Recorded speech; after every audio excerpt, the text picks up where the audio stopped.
نحمده ونصلي علی رسولہ الکریم، اما بعد۔ معزز سامعین، گزشتہ درس ہمارا سورہ اعراف تک ہوا تھا۔ سورۃ الاعراف میں اور اس سے پہلے سورۃ الانعام میں اللہ تعالیٰ نے اپنی وحدانیت پر عقلی اور نقلی دلائل ارشاد فرمائے۔ دلائل عقلیہ اور دلائل نقلیہ بیان کرنے کے بعد اب سورہ انفال اور اس کے بعد سورۃ التوبہ ہے۔ ان صورتوں میں اللہ تعالیٰ نے جہاد کا حکم دیا ہے۔ سورہ انفال 2 ہجری میں نازل ہوئی ہے اور 2 ہجری میں غزوہ بدر ہوا ہے۔ غزوہ بدر پہلا معرکہ تھا جو حق اور باطل کے درمیان ہوا۔ اس میں اللہ نے مسلمانوں کو فتح عطا فرمائی اور کفار کو ذلت آمیز شکست دی، اور مسلمانوں کو مال غنیمت ملا۔ مال غنیمت کی تقسیم کے ضابطے اور قوانین اس سورہ مبارکہ میں بیان کیے گئے، لیکن پہلے یہ بات سمجھائی کہ دیکھو، مال غنیمت پر اختیار صرف اللہ اور اس کے رسول صلی اللہ علیہ وسلم کا ہے، کیونکہ فتح دی ہے اللہ تعالیٰ نے اور جہاد ہوا ہے رسول اللہ صلی اللہ علیہ وسلم کی اتباع میں۔ اس لیے اللہ اور اس کے رسول صلی اللہ علیہ وسلم کا ہی حق ہے۔ ایمان والوں کو چاہیے اللہ اور اس کے رسول صلی اللہ علیہ وسلم کی اطاعت کریں۔ ایمان والے ہیں کون؟ فرمایا یہ وہ ہیں جب اللہ کا ذکر کیا جائے ان کے دلوں میں ڈر پیدا ہو جاتا ہے، اور جب اللہ کی آیتیں تلاوت کی جائیں ان کا ایمان بڑھ جاتا ہے، اور اپنے رب پر بھروسہ کرتے ہیں، نماز قائم کرتے ہیں اور اللہ کی دی ہوئی میں سے اللہ کے نام پر خرچ کرتے ہیں۔ یہی پکے مومن ہیں۔ مال غنیمت پر اللہ کا حق کیسے ہے؟ اس لیے فتح دینے والا اللہ تعالیٰ ہے۔ غزوہ بدر کا مختصر پس منظر اللہ نے بیان کیا۔ فرمایا کہ دیکھو، تم گھر سے نکلے تھے اس قافلے کے لیے جو شام سے تجارت کی غرض سے آ رہا تھا، اور یہ قافلہ اہل مکہ کا تھا جس میں مال زیادہ تھا، جنگ کرنی بہت آسان تھی کیونکہ چند لوگ تھے، ان کے پاس کوئی جنگی سامان بھی اتنا زیادہ نہیں تھا، تھوڑے بہت تلواریں وغیرہ تو دفاع کے لیے ہر ایک کے پاس ہوتی ہیں۔ جبکہ مسلمانوں کو اللہ نے اجازت دی کہ آپ اس قافلے پر حملہ کر کے اپنی ظلم جو تمہارے اوپر ڈھائے گئے ان کا بدلہ لے سکتے ہیں۔ رسول اللہ صلی اللہ علیہ وسلم نے اعلان کیا اور چند سو صحابہ کرام حضور کے ساتھ نکلے اس قافلے پر حملہ کرنے کے لیے جو شام سے سامان تجارت والا قافلہ آ رہا تھا۔ لیکن جب اس قافلے کو اس مسلمانوں کے حملے کی بھنک اور خبر پہنچی تو انہوں نے مکہ پیغام بھیجا، اور مکہ سے ابو جہل 1000 کا لشکر لے کر اسلحے سے لیس ہو کر مسلمانوں کے مقابلے کے لیے روانہ ہوا۔ اب مسلمانوں کے مقابلے میں 2 لشکر آ گئے۔ ایک وہ لشکر جو شام سے آ رہا ہے، اس وقت اس کے امیر ابو سفیان تھے۔ دوسرا لشکر مکہ سے آ رہا ہے، اس کا امیر اور کمانڈر ابو جہل تھا۔ ابو جہل والا لشکر جنگی تھا، جبکہ شام سے آنے والا لشکر تجارتی تھا۔ مسلمانوں کے لیے اس لشکر سے لڑنا آسان تھا جو شام سے آ رہا تھا، کیونکہ لڑائی آسان تھی، مال غنیمت زیادہ تھا۔ دوسرے مکہ والے لشکر کے ساتھ لڑائی کرنا مشکل تھی اور مال غنیمت بھی بہت کم تھا۔ اب اللہ تعالیٰ نے فرمایا میرے حبیب اپنے ساتھیوں سے کہہ دیجئے ان 2 لشکروں میں جس کے ساتھ بھی لڑیں گے نا، میں اللہ فتح عطا فرماؤں گا۔ ظاہر بات ہے انسانی مزاج کے اندر سہولت ہوتی ہے، جب 2 راستے ہوں اور جو آسان ہو تو بندہ کہتا ہے یہی صحیح ہے۔ تو اکثر صحابہ کی یہی خواہش تھی، یہی صحیح ہے یا رسول اللہ، ہم آئے بھی اسی لیے ہیں، ابو سفیان کے قافلے کے لیے جو تجارتی قافلہ ہے اسی کے ساتھ لڑیں گے، ہمیں کیا ضرورت ہے اپنے سے 3 گنا بڑے لشکر سے لڑنے کی، اور جن کے پاس اسلحہ بھی زیادہ ہے۔ لیکن اللہ اور اس کے نبی صلی اللہ علیہ وسلم کی خواہش یہ تھی ان کے ساتھ مقابلہ ہو تاکہ کفر کا کلا کما ہو جائے۔ جب رسول اللہ صلی اللہ علیہ وسلم نے یہ چاہا کہ ان کے ساتھ لڑائی ہو تو پھر آپ نے صحابہ سے مشورہ کیا، بھائی کیا خیال ہے اگر ہم مکے والے قافلے سے لڑیں، اس کے بارے میں تمہارا کیا خیال ہے؟ تو حضرت مقداد کھڑے ہوئے اور کہا یا رسول اللہ، ہم وہ موسیٰ علیہ السلام کے ساتھی نہیں ہیں جنہوں نے موسیٰ علیہ السلام سے کہا تھا فَاذْهَبْ أَنْتَ وَرَبُّكَ فَقَاتِلَا، کہ موسیٰ تو اور تیرا رب جا کر قتال کرو، ہم تو یہاں بیٹھے ہوئی ہیں، ہم آپ کے غلام ہیں۔ اے اللہ کے نبی، ہم آپ کے دائیں جانب بھی لڑیں گے، بائیں جانب بھی لڑیں گے، آپ کے سامنے ہماری لاشیں گریں گی، اتنی قربانی دیں گے، اتنی قربانی دیں گے کہ ہماری قربانیوں اور لاشوں کو دیکھ کر اگر فرش پر آپ خوش ہوں گے تو عرش پر آپ کا رب بھی مسکرائے گا۔ ہم کبھی پیچھے نہیں ہٹیں گے، ہم آپ کو تنہا نہیں چھوڑیں گے۔ آپ صلی اللہ علیہ وسلم کا چہرہ خوشی سے تل ملا اٹھا۔ پھر آپ مزید پوچھنے لگے، لوگوں مجھے رائے دو، مجھے مشورے دو۔ پھر حضرت سعد کھڑے ہوئے، کہا یا رسول اللہ، شاید آپ یہ چاہتے ہیں کہ انصار میں سے کوئی بندہ بھی بولے، تو اے اللہ کے پاک نبی، اللہ کی قسم اگر آپ ہمیں سمندر میں کود جانے کا حکم دیں یا بھڑکتے ہوئی آگ کے اندر چھلانگ لگانے کا حکم دیں، ہم ایک لمحے کا بھی توقف نہیں کریں گے، آپ کے حکم پہ چھلانگ لگا دیے۔ چلو پھر بدر کی جانب، پھر چلو بدر کی جانب، بدر کی جانب گئے، اور ادھر سے قافلہ آ رہا تھا ابو جہل کا، اور ادھر سے ایک لشکر آ رہا تھا حق پرستوں کا، بظاہر فاقہ ہستوں کا، بظاہر حاجت مندوں کا۔ وہ لشکر سب لشکروں سے انوکھا تھا، نرالا تھا کہ اس لشکر کا افسر ایک کالی کملی والا تھا۔ نہتے 313 بشر ذوق شہادت میں خدا کے نام پر نکلے، محمد کی قیادت میں صلی اللہ علیہ وسلم۔ آمنا سامنا ہوا، رات کے وقت چھپر بنایا گیا رسول اللہ صلی اللہ علیہ وسلم کے لیے، اس میں آپ نے دستے دعا پھیلائے۔ اللہ نے فرمایا اذ تستغیثون ربکم، جب تم سارے فریادیں کر رہے تھے، ربکم کس سے کر رہے تھے؟ اپنے رب سے کر رہے تھے۔ میرے نبی نے ہاتھ پھیلا کر فرمایا اے اللہ، یہ مٹھی بھر جماعت ہے، اگر آج یہ سارے شہید ہو گئے، تیری سچی عبادت کرنے والے بھی تو یا اللہ یہی ہے نا، اور کون ہوگا؟ حتیٰ کہ صدیق اکبر آپ کے کندھوں سے چادر پکڑتے ہیں، چادر گرتی ہے، پھر کہنے لگے یا رسول اللہ اب بس کر دیجئے، مجھے بھی یقین ہو گیا اگر آپ نے آپ کی دعا کو قبول کر لیا ہے۔ خیر مقابلہ ہوا، اللہ تعالیٰ نے مدد بھیجی۔ اللہ نے فرمایا اگر وہ 1000 کا لشکر لے کر آ رہے ہیں، ہم 1000 فرشتہ بھیج رہے ہیں، تمہیں کس بات کی فکر ہے؟ اللہ نے نیند طاری کی مسلمانوں پر سکون کے لیے، پانی نہیں تھا تو بارش برسا دی، پانی کا انتظام کیا، کافروں کے دلوں میں رعب اور خوف ڈال دیا۔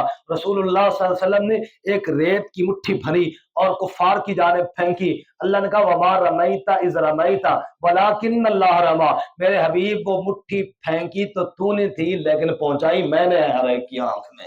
وہ آنکھیں مرتے رہے اور صحابہ بسم اللہ پڑھ کے اوپر سے چھری پھیرتے رہے، تلواریں مارتے رہے۔ اس طرح اللہ تعالیٰ نے فتح عطا فرمائی۔ اس موقع پر کیونکہ اس کا ذکر اگلے حصے میں ہے لیکن میں ساتھ جوڑ رہا ہوں، 10ویں پارے میں ہے، یہ 9ویں پارے کی آیات ہیں جن کا مفہوم میں نے بیان کیا۔ اس موقع پر شیطان نے بھی ابو جہل کو تسلی دی اور کہا لا غالب لکم اليوم من الناس وانی جار لکم، میں تمہارے ساتھ ہوں۔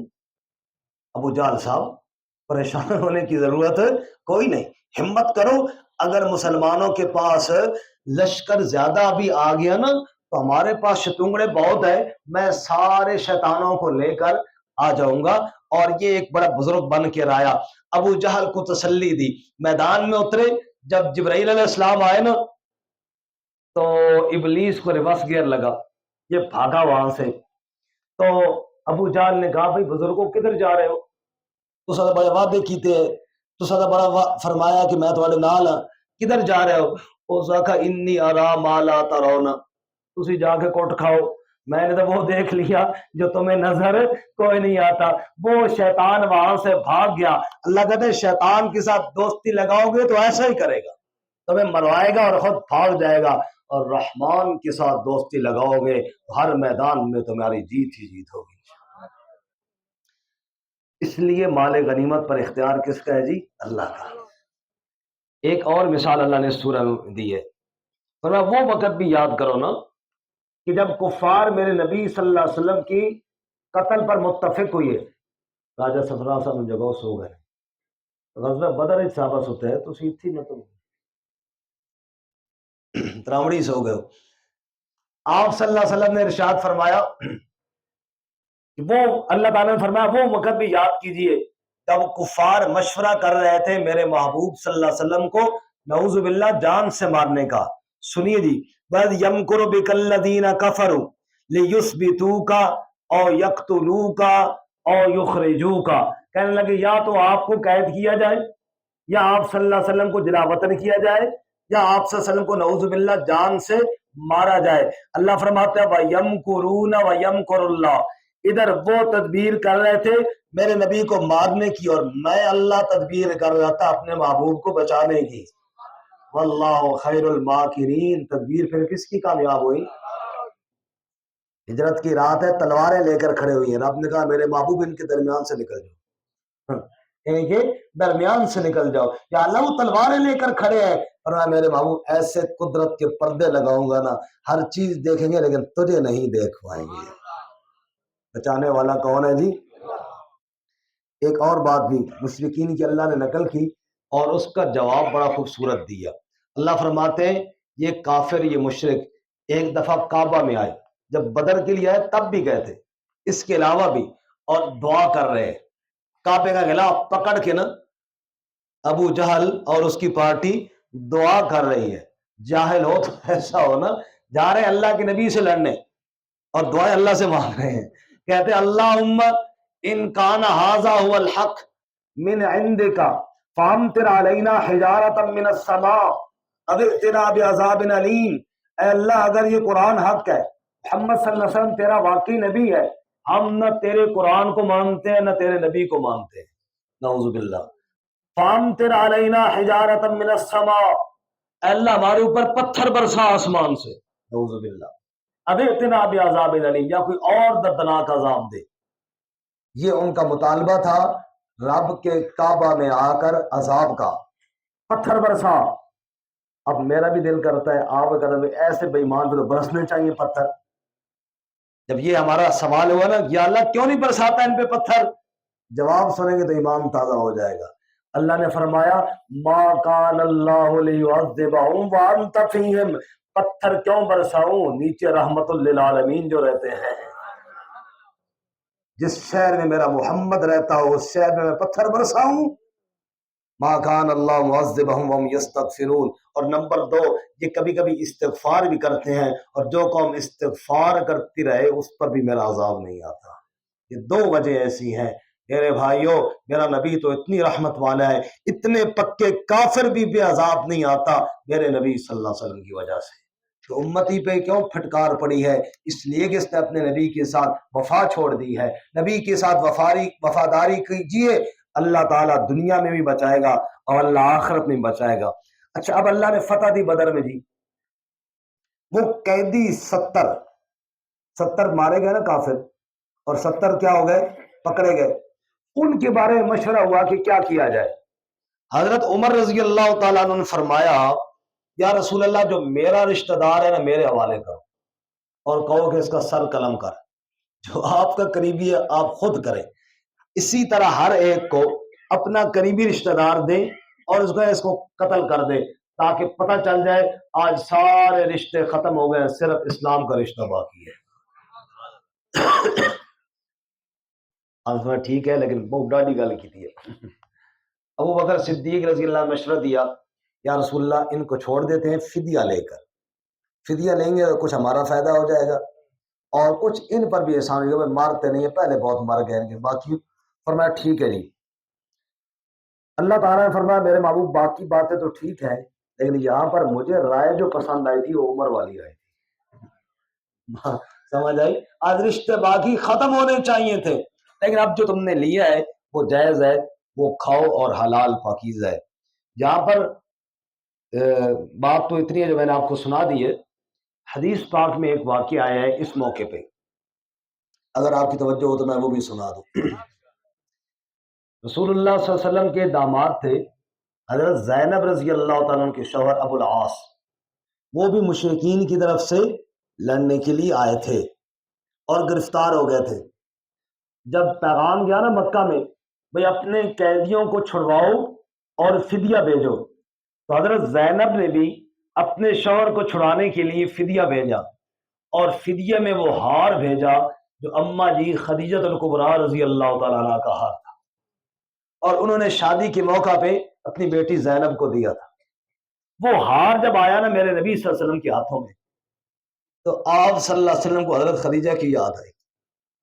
اس امت کی پہلی مومنہ، میرے نبی صلی اللہ علیہ وسلم کا سہارا بننے والی، پہلی وحی کے بعد میرے نبی کو تسلی دینے والی، تو حضور کے ہاتھوں میں جب وہ ہار آیا تو آپ کی آنکھوں میں آنسو آ گئے۔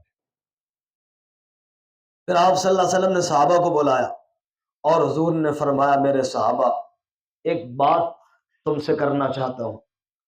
صحابہ نے کہا یا رسول اللہ کون سی بات؟ کہا یہ ہار دیکھتے ہو، یہ ہار خدیجہ کا ہے، اور خدیجہ کو جانتے ہو، جب میرے اوپر کوئی بھی ایمان نہیں لا رہا تھا نا، وہ سب سے پہلے ایمان لائی تھی۔ جب لوگ مجھے مکہ سے نکالنے کے اور میرے قتل کے مشورے کر رہے تھے، خدیجہ اپنا مال میرے قدموں میں نچھاور کر رہی تھی اور مجھے تسلیاں دینے والی تھی جب کوئی تسلی دینے والا نہیں تھا۔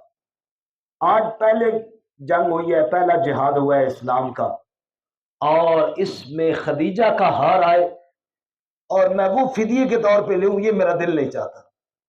اگر آپ لوگ اجازت دیں تو میں یہ ہار زینب کو واپس کر دوں اور ابو العاص کو بغیر فدیے کے چھوڑ دوں۔ جب آپ صلی اللہ علیہ وسلم نے یہ بات کی تو سارے صحابہ کی آنکھوں میں آنسو آ گئے۔ اے اللہ کے نبی آپ ہم سے کیوں پوچھ رہے ہیں؟ آپ ہم سے کیوں پوچھ رہے ہیں؟ ہمارے ماں باپ آپ پہ قربان، ہمارے بیوی بچے آپ پہ قربان، ہمارا سب کچھ آپ پہ قربان۔ اگر آپ سب کو بغیر فدیے کے چھوڑ دیں، آپ کو اختیار ہے، آپ ہم سے کیوں پوچھ رہے ہیں کہ آپ اجازت دیں تو میں چھوڑ دوں؟ ہماری طرف سے کیا پابندی ہو سکتی ہے؟ میرے نبی نے فرمایا نہیں، حق سب کا ہے اس میں، اور میں امت کے لیے ایک سبق بھی چھوڑنے جا رہا ہوں کہ بے شک میں نبی ہوں، بے شک تمہیں کوئی میرے اوپر اعتراض بھی نہیں ہے، لیکن میں سبق چھوڑ کے جا رہا ہوں، دوسرے کے حق میں نبی بھی اپنی مرضی سے عمل نہیں کرتا، تم کون ہوتے ہو کرنے والے؟ کسی کا حق آیا جناب پکڑ کے ادھر دے دیا ادھر دے، تم کون ہوتے ہو خود بد کرنے والے؟ صحابہ نے کہا یا رسول اللہ ٹھیک ہے۔ حضور صلی اللہ علیہ وسلم نے ابو العاص کو بلایا اور کہا یہ ہار لے جاؤ اور جا کے زینب کو دینا، اور زینب سے کہنا خدیجہ کا ہار اس لیے نہیں ہے کہ فدیے میں دیا جائے، یہ محسنہ ہے، پورے اسلام کا پر اس کا احسان ہے، کیونکہ اسلام والے نبی کو تسلی دینے والی ہے۔ اور ابو العاص سے کہا تجھے ہم مفت میں چھوڑ رہے ہیں، لیکن ایک بات یاد رکھنا کہ زینب کو ہجرت سے نہ روکنا، اس کو مدینہ بھیج دے۔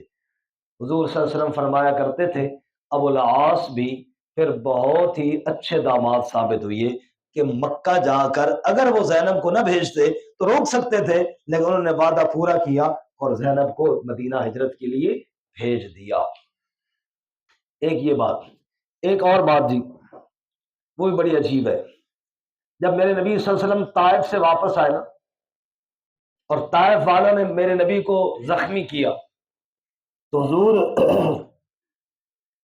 جب مکہ میں آئے نا، اہل مکہ کے ظلم سے حضور کو ڈر ہوا کہ اب وہ میرے اوپر مزید ظلم کریں گے، تو آپ صلی اللہ علیہ وسلم نے مختلف سرداروں کی طرف پیغام بھیجا۔ ایک کی طرف بھیجا کہ میں مکہ آ جاؤں تو مجھے پناہ دو، اس نے کہا جی میں آپ کو پناہ نہیں دیتا۔ دوسرے کی طرف بھیجا، اس نے کہا جی میں بھی آپ کو پناہ نہیں دیتا۔ اور یہ بھی بڑا دردناک واقعہ ہے جی۔ چلو طائف میں جو ہوا وہ بھی ہے، لیکن یہ اس سے بھی میں کہتا ہوں زیادہ دردناک ہے کہ بندہ اپنا گھر آ رہا ہو، اپنے گھر آ رہا ہو، اور بندہ وہ ہو جس کا دادا پورے مکے کا سردار ہو اور اسے اپنے گھر میں کوئی نہ آنے دے، یہ کوئی تھوڑا دکھ ہے؟ پھر آپ نے تیسرا پیغام مطعم بن عدی کی طرف بھیجا۔ مطعم بن عدی بھی ایک سردار تھا مکے کا، اس کی طرف پیغام بھیجا کہ تم مجھے پناہ دیتے ہو، میں مکہ میں آ جاؤں؟ تو مطعم نے کہا بالکل میں پناہ دیتا ہوں۔ اور مطعم نے کہا یار یہ عجیب بات ہے کہ ہم ان کو بے شک نہ مانیں، اختلاف رکھیں، لیکن اتنا ظلم تو نہ ہونا کہ ان کو اپنے گھر میں نہ آنے دیں۔ مطعم نے کہا اپنے بیٹوں سے اٹھو، تلواریں اٹھاؤ اور میرے ساتھ چلو، محمد صلی اللہ علیہ وسلم کو مکہ میں لے کر آتے ہیں، اور اگر کوئی راستہ روکے تو کاٹ کے رکھ دو۔ اگرچہ مسلمان نہیں تھے مطعم، کہتے ہیں کاٹ کے رکھ دو، یار کوئی انسانیت بھی ہوتی ہے کہ نہیں؟ اب نہ مانیں، ایمان بے شک نہ لائیں، دعوت نہ قبول کرے، لیکن اتنا ظلم تو نہیں نا کہ انہیں اپنے گھر میں آنے سے روکے۔ چنانچہ مطعم اور مطعم کے بیٹے تلواریں لے کر میرے نبی کے پاس گئے، حضور کو مکہ لے کر آئے، اور کہا کرو طواف کعبہ کا، ہم دیکھتے ہیں کون آپ کو روکتا ہے۔ آپ صلی اللہ علیہ وسلم طواف فرمایا، پھر حضور گھر چلے گئے اور متم کا شکریہ ادا کیا۔ حالات بدلے، یہ غزوہ بدر ہوا، 70 قیدی آئے جن کی بات میں سنا رہا تھا، جہاں سے مجھے وہ بات یاد آئی۔ حضور صلی اللہ علیہ وسلم نے کہا متم فوت ہو گئے، کاش آج متم زندہ ہوتے اور وہ ان قیدیوں کی سفارش لے کے میرے پاس آتے اور مجھے کہتے محمد بیٹے صلی اللہ علیہ وسلم ان کو چھوڑ دے، تو میں متم کی سفارش پہ سب کو ہی چھوڑ دیتا، تو میرا دل ٹھنڈا ہو جاتا اور میرے دل میں ٹھنڈ پڑ جاتی کہ متم نے میرے ساتھ ایک نیکی کی تھی، میں نے بھی اس کا بدلہ دے دیا ہے۔ وہ تھے نہیں لیکن اللہ کے نبی اس کو یاد کر رہے تھے۔ معلوم ہوا احسان مندی، احسان یاد رکھنا، یہ بھی میرے نبی صلی اللہ علیہ وسلم کی بہت بڑی سنت ہے۔ اس کے بعد سورۃ التوبہ ہے جی۔ آپ جانتے ہیں قرآن مجید میں 114 صورتیں، ہر صورت کی ابتدا میں بسم اللہ الرحمن الرحیم لکھا ہوا ہے سوائے سورۃ التوبہ کے۔ کیوں نہیں لکھی بسم اللہ؟ اس میں مختلف اقوال ہے، ایک قول عرض کرتا ہوں، کیونکہ مضمون جہاد کا ہے، انفال میں بھی اور توبہ میں بھی، اور بسم اللہ میں رحمت کا بیان ہے، تو رحمت اور قتال یہ مناسبت نہیں کھاتے تھے۔ جیسے بندہ کہے جی اللہ تعالیٰ بہت رحم کرنے والے اور وہ رحم کی وجہ سے کہتا ہے کہ کافروں کی گردنیں اڑا دو، یہ بات مناسب نہیں لگتی تھی۔ اس لیے جیسے ہم ذبح کرتے ہیں نا تو بسم اللہ الرحمن الرحیم نہیں پڑھتے بلکہ بسم اللہ اللہ اکبر، وہاں اس کی مناسبت سے جو لفظ تھا وہ ہے۔ بہرحال اس سورہ مبارکہ میں برات کا لفظ ہے جی۔ دیکھو 9 ہجری میں حج ہوا، حضرت ابو بکر صدیق رضی اللہ تعالیٰ عنہ حج کے امیر تھے، اور حضرت ابو بکر صدیق حج کے امیر تھے، اور حضرت علی المرتضیٰ حیدر کرار رضی اللہ تعالیٰ عنہ اللہ کی نبی صلی اللہ علیہ وسلم کی طرف سے اعلان کرنے والے تھے۔ اعلان بڑا سخت تھا، سنیے۔